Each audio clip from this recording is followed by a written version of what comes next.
क्या आपने कभी सोचा था कि जिस झारखंड को सिर्फ कोयला, लोहा और खनिज के लिए जाना जाता है, वही झारखंड अब गूगल, टाटा, जिंदल और देश की बड़ी कंपनियों के निवेश का केंद्र बनेगा? 99,000 करोड़ रुपए, 14 बड़े एमओयू और देश की दिग्गज कंपनियां और एक नया दावा, माइंस नहीं अब माइंड का झारखंड है। क्या सच में झारखंड बदल रहा है? क्या आने वाले वर्षों में रांची, जमशेदपुर और देवघर में देश की बड़ी कंपनियां निवेश करेगी? आज इन्हीं मुद्दों पर बात करेंगे। नमस्कार, मैं हूं समीर और आप देख रहे हैं बवाल न्यूज। दिल्ली में आयोजित नेशनल स्टेक होल्डर कंसल्टेंट 2026 सिर्फ एक सरकारी कार्यक्रम नहीं था, यह झारखंड के लिए भविष्य का रोड मैप भी था। मुख्यमंत्री हेमंत सोरेन की मौजूदगी में 99,000 करोड़ के 14 एमओयू पर हस्ताक्षर हुए। अगर ये निवेश जमीन पर उतरते हैं तो झारखंड की अर्थव्यवस्था, रोजगार और कई क्षेत्रों में झारखंड को लाभ होगा। झारखंड के पर्यटन को भी बढ़ावा मिलेगा।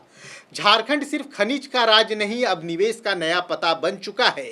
झारखंड को दशकों तक सिर्फ कोयला, लौह अयस्क और खनिज के राज्य के रूप में देखा गया, लेकिन अब सरकार उस पहचान को बदलना चाहती है। मुख्यमंत्री हेमंत सोरेन ने साफ कहा है कि अब झारखंड माइंस नहीं, माइंड का भी झारखंड है। यानी सिर्फ धरती के नीचे संपदा नहीं, बल्कि युवाओं में प्रतिभा, तकनीक और नवाचार के विकास को आधार बनाया जा रहा है। यही इस पूरे कार्यक्रम का सबसे बड़ा संदेश था। 99,000 करोड़ रुपए यह सिर्फ एक आंकड़ा नहीं है। अगर इन परियोजनाओं का बड़ा हिस्सा भी धरातल पे उतरता है तो हजारों नहीं बल्कि लाखों प्रत्यक्ष और अप्रत्यक्ष रोजगार के अवसर पैदा हो सकते हैं।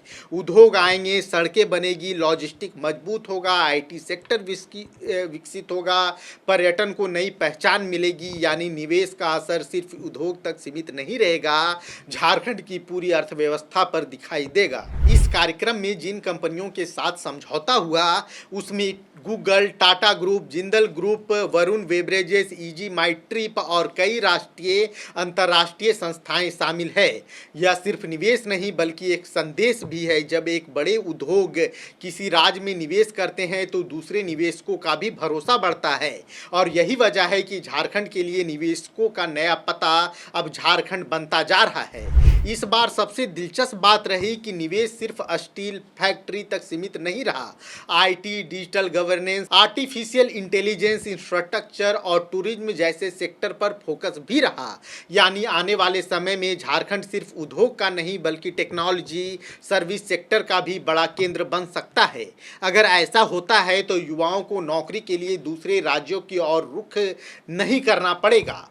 क्या सच में झारखंड बदल जाएगा? क्या सच में झारखंड की तस्वीर बदल जाएगी? यह सबसे बड़ा सवाल है। एमओयू पर हस्ताक्षर होना पहला कदम है। अगली परीक्षा होगी जब परियोजनाएं जमीन पर उतरेगी।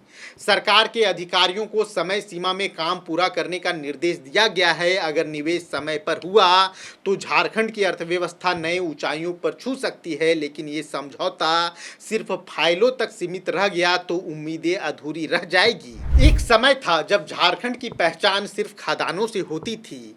आज सरकार कह रही है अब पहचान युवाओं के प्रतिभा से बनेगी। 99,000 करोड़ रुपए का निवेश, देश की बड़ी कंपनियों की मौजूदगी और नई विकास नीति, ये तीनों संकेत दे रहे हैं कि झारखंड अपने विकास मॉडल को बदलने की कोशिश कर रहा है।